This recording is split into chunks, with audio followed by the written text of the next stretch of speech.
Hi, everyone. I'm Nancy Chanteau, and this is 7 Communication Failures. Oh, they're so exciting. I'm just going to check and make sure I'm live, and then we'll get started. So hopefully this is working. If you can see me and you can hear me, go ahead and post in the comments that you can see and hear me. Looks good. And just want to make sure that it's something that can be heard as well. So please let me know that you can hear me. Doo-doo.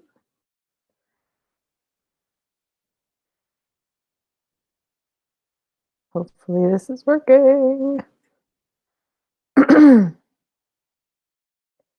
Hello, hello.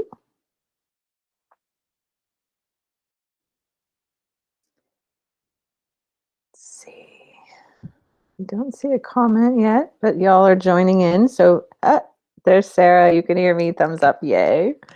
Um, I am going to talk about failures of communication. And as many of you know, Skills for Change is an orientation to life and experience that we don't tend to think about things in terms of right and wrong.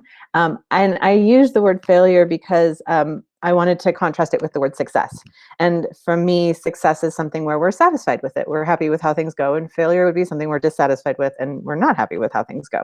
So we're going to be talking about what happens when we're trying to communicate and it doesn't go how we want it. And I'm delighted to receive your comments and feedback and stories and any other things that you have to share, questions as we go along. I wrote myself out a script. I'll read that and we'll see where we get. Okay, so and I wrote that I was gonna have 3 solutions, but when I was writing this lesson, I was like, I think there's 4. So we'll see how this goes. So communication failure, number 1, mismatching between your needs and the topic of the conversation. So sometimes when people get their feelings hurt, what they need most is reassurance. Instead of talking about the way their feelings get hurt, often the person will instead they start talking about the way their feelings got hurt. So we start talking about the content. And the person listening might actually think they're being blamed and react defensively. And this is the opposite of what the speaker is trying to convey. They're looking for validation, reassurance, and maybe some expression of love and connection. So by starting to talk and talking about what happened and not talking about their feelings, this person has created a mismatch. The topic and their needs is disconnected.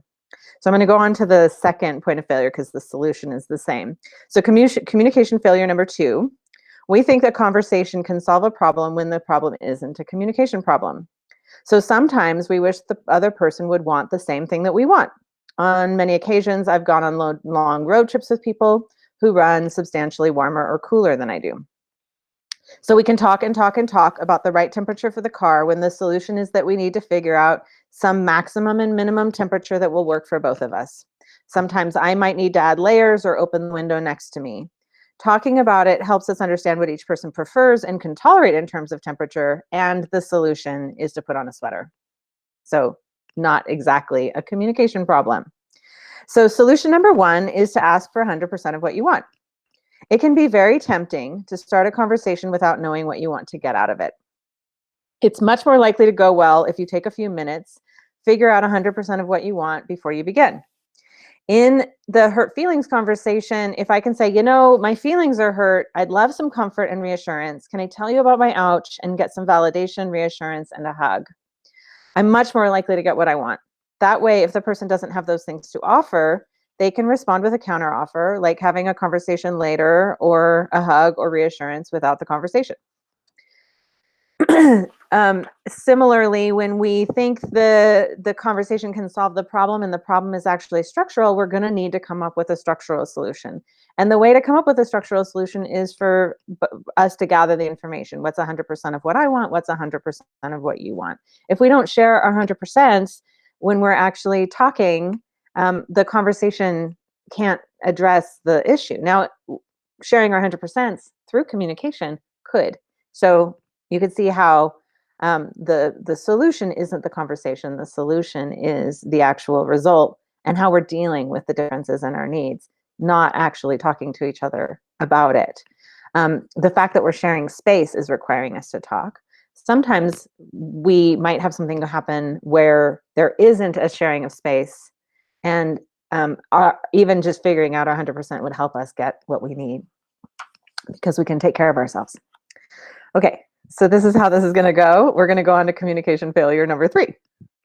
I'm flooded, you're flooded is what I called this one.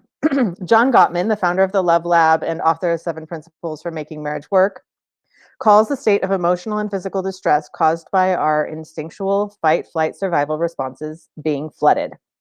When we're flooded, our body is prioritizing our survival systems, and our cognitive processing ability goes way down. We're just much less likely to arrive at a solution. In fact, Gottman talks about how the state of being flooded can lead someone to do something he calls escalating to quit, where the person does desperate things to get their current feeling of distress to stop. So this is a content warning. There's a little bit of potential for domestic violence in this next story. If you need to take a pause, go ahead and take a pause, go to the bathroom or something, come back. So I once worked with a couple where the man in the relationship was so distressed by how they were interacting that he slashed the woman's tires. Later, he said he was so desperate he didn't know what to do. She had been sending upwards of 60 texts an hour. Both of them were escalating to quit by reaching for contact and reassurance or by pushing the other person away, sometimes at great danger of severe consequences. Luckily, the tires were the worst thing that happened. I helped them negotiate a no-contact agreement where he paid to repair the tires and she agreed not to file a restraining order. It was not the most fun thing I've ever negotiated. And it's a great example of, like, why didn't he block her? Why was he continuing to engage with her? And this went on for, I cannot tell you how long. It was quite a while before the escalation actually got to slashing tires. And the slashing tires actually worked, which is tragic. We don't want to have to end a relationship by having our tires slashed or vice versa. So we're really looking for being able to recognize that we're flooded so that we can do something about it. So I'm going to go on to communication failure number 4. We think we can get to a solution, so we keep talking and talking and talking. Maybe this will seem familiar to you, where we might get into a conflict conversation in the evening, and in hopes of getting to a resolution, we talk late into the night. Often this is another variation on being flooded. We really want the conversation to help us feel better, but it just doesn't seem to end. One person will get close to resolution, the other person will start up with a new complaint or a new example of how things went wrong. So here's solution number 2, learning to pause. When we're flooded or running out of time for the conversation, or if the emotions are escalating, it's great to build the skill of learning to pause. Even if you're not the person who is flooded, you can still say, I need to pause. Let's take some time to think about what we want and need and come back to this conversation later. It's very important that we pause ourselves regardless of who seems to be more distressed. You seem flooded is fighting words. If someone asks for a pause, let the conversation stop. Even if a break seems scary and terrible, we are much more likely to have a satisfying conversation if we start cool and slow. If we have trouble pausing in the middle of a conversation, this is a great topic to brainstorm with a therapist, cooperative communication practitioner, or a Skills for Change coach. Okay, so when we're trying to pause, when we are actually either flooded or trying to solve the problem by reaching for each other, it can feel very scary to pause the conversation, to stop actually having, we think the conversation is going to solve the problem. But what's happening is the conversation is just re-perturbing our nervous system over and over and over again. So our flooded state is getting worse. And that's when escalating to quit starts to show up. So we start ending up doing things that will try and get the conversation to either stop or try to win the conversation or try to get what we need from the conversation. And even though it feels terrible, that pause is going to let our nervous system recalibrate. It's going to let us return to in Thinking Fast and Slow, Daniel Kahneman talks about how the instinctual habitual responses are what he calls system one in our brains, where the system one is trying to figure out the right answer to solutions based on the past. And we need to slow down and get to system two, where our cognitive brain is actually thinking through the problem. And the way to get to system two is by slowing our breath, slowing our body, getting back into our autonomic nervous system, and getting out of the hyper vigilant safety responses. So we're just not going to make sense in a conversation when we're in the flooded state. And the most important thing that we can do is pause. Okay, communication failure number 5, right conversation, wrong time. We might have a perfectly important conversational topic, feel ready to talk, have prepared in advance, yet by starting that conversation at the wrong time, we will end up with a very dissatisfying result. Sometimes we might walk up to someone and start talking right when they're in the middle of an important project or when they're just about to head out the door. I call this a drive-by conversation. You probably already know the solution to this one, and bear with me, the next item is related. So communication failure number 6, having 2 different conversations. Sometimes we share our experiences, and what we want is supportive and compassionate listening. Other times we want brainstorming, advice, and problem solving. This is related to the conversational goals example we gave earlier, where one person got defensive because they didn't understand that the other person really just wanted a hug. So the solution for this, solution number 3, meta negotiation. A meta conversation is a conversation about the conversation. Often we can solve lots of communication problems by agreeing on what to talk about, when, and for how long. We can also ask for the kind of listening we want, mark when a conversation shifts from a conversation for empathy to a decision-making conversation, or we can talk about the intensity of how we're feeling about the topic. These conversations are content-free. We're not actually talking about the conflict. We're not talking about the topic. We're just figuring out when and how to talk about it. And communication failure number 7. Do you mean what I think you mean? Sometimes it seems like we're having a perfectly reasonable and successful conversation, yet later we wonder if the other person heard us at all. One of the problems that can happen in conversation is that we don't define what we mean by the words we are using. Oh, by the way, we're at 7. I feel like I'm in preschool. Monogamy is a good example. I once coached a couple who both agreed they were monogamous. Yet when I asked one person what that meant, they said they could kiss other people while the other person was horrified and thought that monogamy meant they didn't even think about other people, much less look or touch. I just was reading a Facebook post today about somebody talking about when that moment happens where somebody says, I love you. And people are saying, what do you respond with? And all these people had all these different answers. And I was just sitting there looking at all these answers. So I had seen this in my aromantic group where we talk about romantic, attraction and how we don't feel it. And then I read this with somebody who was actually talking about romantic love. And there were all these people who got married and talking about the awkward first time that love was exchanged. And there was this underlying sense of, we all know what it means. People don't actually mean the same things when they say that. I say I love you very easily. Some other people say I love you only to people that they consider to be in love with. And some people say I love you kind of like peer pressure, and they don't actually, or they say I love you when they're in new relationship energy, but pretty soon after new relationship energy ends, they're going to be saying I hate you. So the seriousness that somebody actually is conveying with what they're saying, that's actually a personal response. That's something you actually have to ask this person, what is it that you mean? So the solution number 4 is to check for understanding and give examples. What I mean by available is that I have time to chat right now and can let you know what I'm capable of. It doesn't mean I'm open to starting a conversation without agreement on a topic. What I mean by available is anything goes. Oh, okay. We don't mean the same things. How do we want to handle that? I'm willing to be more specific about what I want when I ask if you're available. Great. I'll try and say what I'm available for exactly, rather than being general. So hi, Deidre, I see you said so true. Yes, it's definitely something that we've spent a lot of time talking about. I hope this discussion of common communication failures and possible solutions was useful to you. I'm open to any thoughts or questions about the communication failures and also the solutions.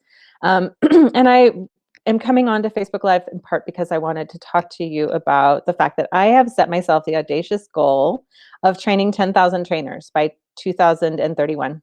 So that's 10 years from now. And I'm going to be offering a cooperative communication practitioner certification program starting on May 31st, which is coming up in about 2 weeks.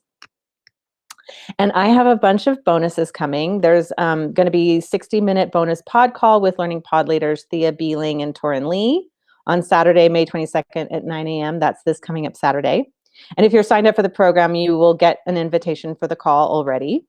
The second bonus is a call with me on Saturday, May 29th from 10 to 11:30. That's the Saturday after. And we have the teaching team offering 20-minute strategy sessions between now and Friday, May 28th. So if you're interested, we can have a conversation with you about cooperative communication practitioner certification program, how we're planning on helping your business grow, and see if it would be a good fit for you, because I really would like to invite people to be having this conversation. Cooperative communication is incredibly helpful. It's an approach to communication that comes from the Radical Therapy Collective. They were part of the Berkeley Free Clinic in the 60s and 70s, and then expanded into radical psychiatry.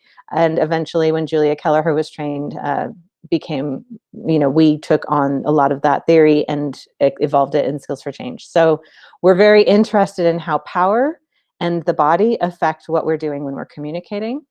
And we are going to be reflecting how that affects a transaction or a conversation. So I'm happy to talk more about that. If anybody has any questions, hi Nona, I see you. And I'll also put the link in the chat. So I have to figure out what I did because I think I closed the document, but I will open it up and put the link in now. So why Nancy fails at Facebook. That's the other part of this presentation. All right. Here we go.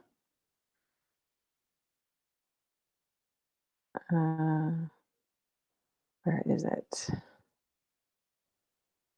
Da, da, da, da, da. I'll try it here. Let's see if this will work. Thank you. Is it Lana?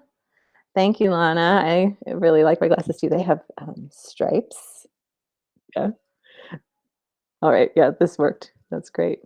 So anyone have any questions about communication? Any stories you would like to tell about your own challenges with communication?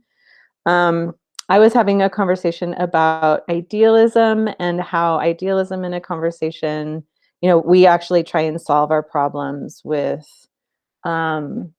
these ideas that the communication is going to actually solve the problem. And sometimes the communication makes things worse. And sometimes the communication, um, like we're really trying to convince the other person about our point of view as if there's a right way to do something, or that understanding is going to somehow solve the problem. So I see as a question, is no solution still a solution? I think understanding is actually a great outcome of a communication. I would call that successful, where both people understand each other. When we have differences, I mean, obviously, we would consider communication that is successful to be something that we are satisfied with the outcome. And that tends to be situations that are working, right? The situation is already working. And of course, then we can talk about it easily. Isn't that lovely?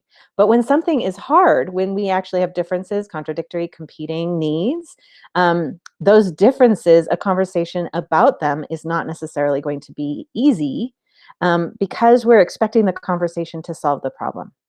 And that's not how it works. Conversations don't necessarily solve competing and contradictory needs. We can create understanding about those competing and contradictory needs, and also going away from each other and being able to think about what it is that we understand. That's a success in my book. So having understanding as a result of communication is powerful.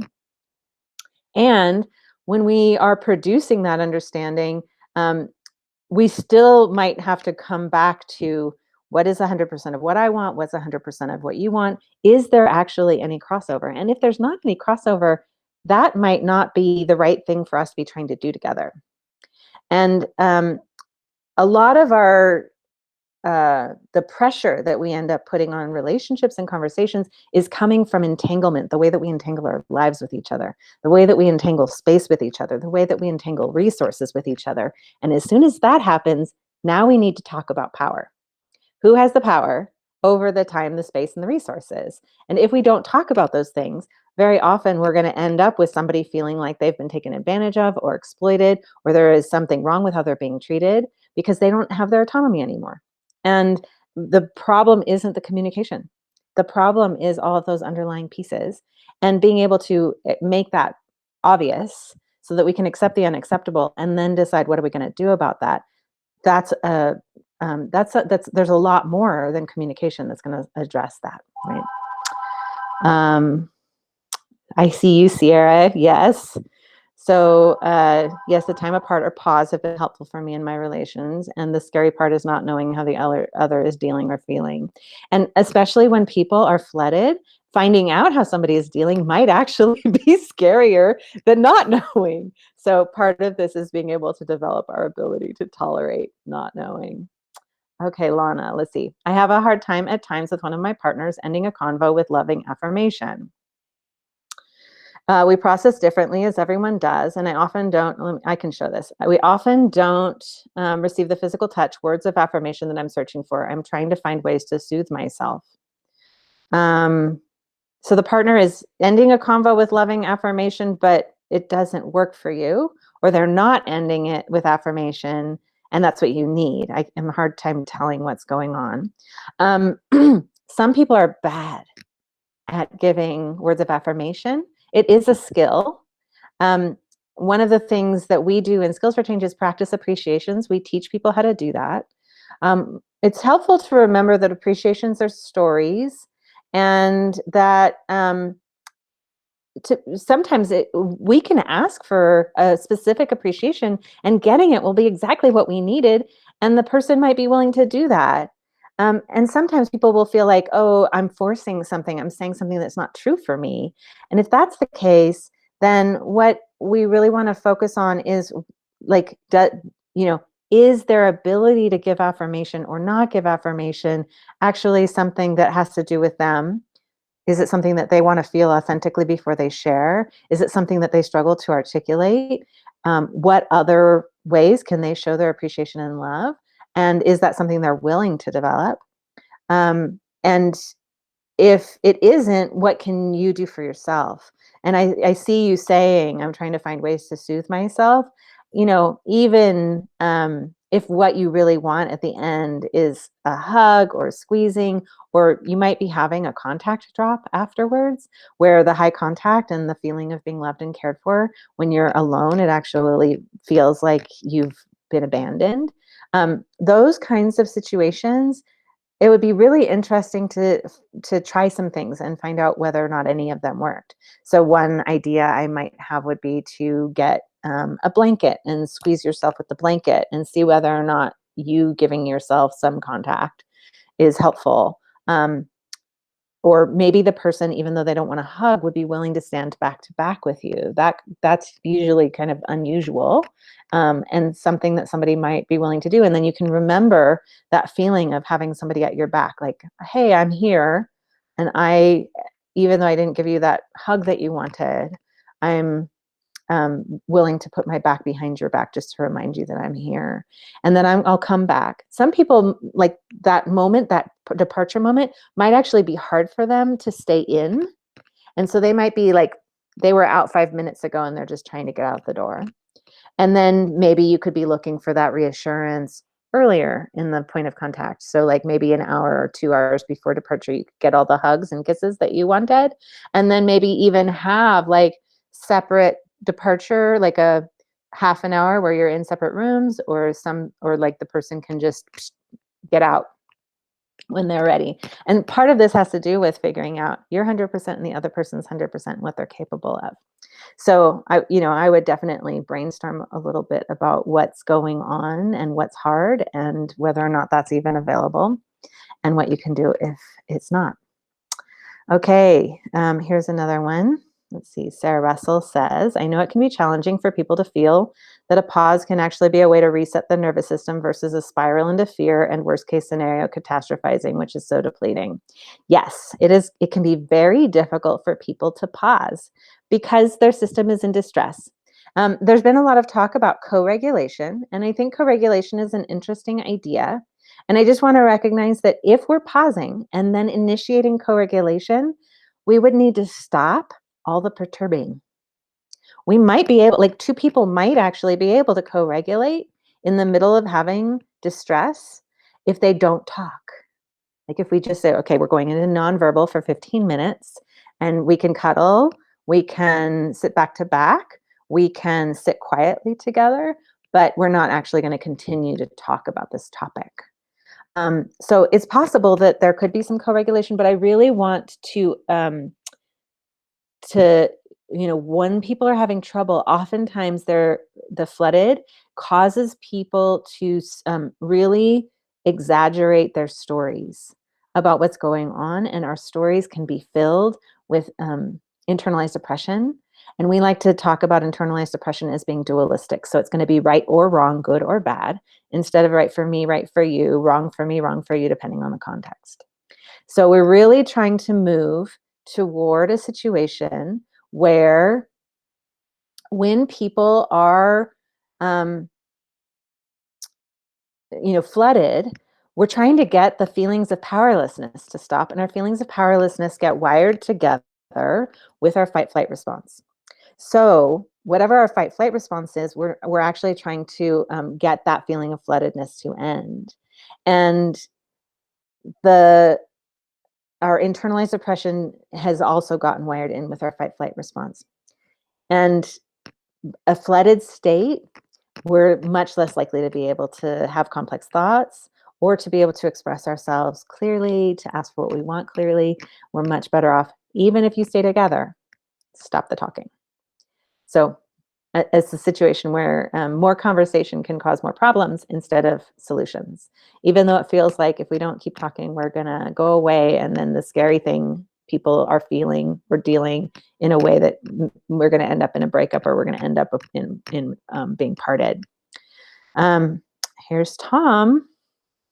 I feel sad when people opt out of communication with me in conflict or keep their emotions inside and build resentment with me, but also respect their autonomy to do so and accept that I can be frustrated and sad about that. Yeah.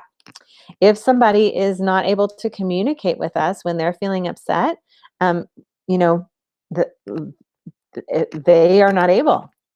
And it feels hard to let somebody go through difficulty and not be able to do anything about it. That puts us into our difficulty with accepting the unacceptable. That puts us into our situation where we need to take a pause and self-soothe and take care of ourselves. So being able to tolerate other people's distress involves trusting them, trusting ourselves, that we're going to be able to do something much more productive later when the floodedness is over. And the first time we do it with somebody, it's hard. The future times, it gets easier because it's worked. Last time we parted and then we came back together and we were able to work through things. Sometimes the parting, it seems like we might, I know for me, it takes me about 11 minutes before my brain comes back. But if I talk from 11 to after 11 minutes, I will cause problems. I will end up right back in the hot spot. But if I wait 14 minutes, I start to feel better and I can have a conversation after 14 minutes. But if I wait much longer, I will do much better. So, and it's hard to tolerate that discomfort and disconnection for the pause period.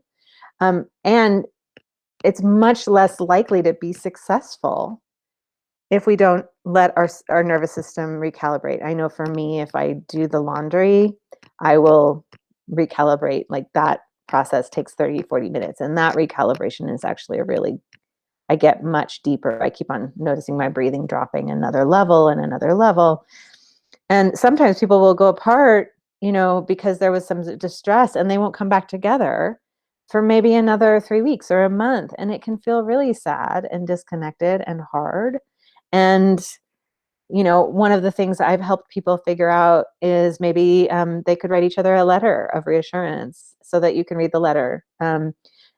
Being able to wait, building the capacity to wait is a really empowering. It's hard to do it the first time, the second time, the third time. Eventually, it becomes much easier because you can go, oh, we've done this before.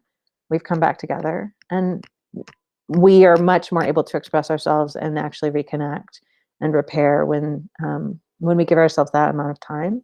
And when people are living together, it's harder to actually take the pause. So that is something that when you're living together, entanglement always increases the pressure. Yes, Derek Debris says entanglement and power are huge influencers in relations. Yes. And Lana says not ending it. Oh, back to back. I love that. That's Nona. I'll show you. Yes. Yes, and Lana said thank you. So this is all I had planned. Thanks for your excellent questions. I think I addressed them all. And I don't have anything else, so I will sign off. I'm going to be doing another one of these on Thursday at 4 o'clock Pacific. And in that one, I'm going to talk about cooperation and the obstacles to cooperation. So when we're talking about cooperative communication, today we talked about communication and idealism and how idealism around communication gets in the way. On Thursday, we'll talk about obstacles to cooperation. And then on Friday at 11 a.m. Pacific, we're going to talk about how to repair broken trust. Oh, hi, Eileen. Yay, I'm so glad you made it. So thank you very much, and I will be seeing you soon. I put a link in the chat if you are interested in getting a strategy session with one of the cooperative communication team members, and we'll be talking to you more about the program if you're interested. Thanks, Sarah. Bye.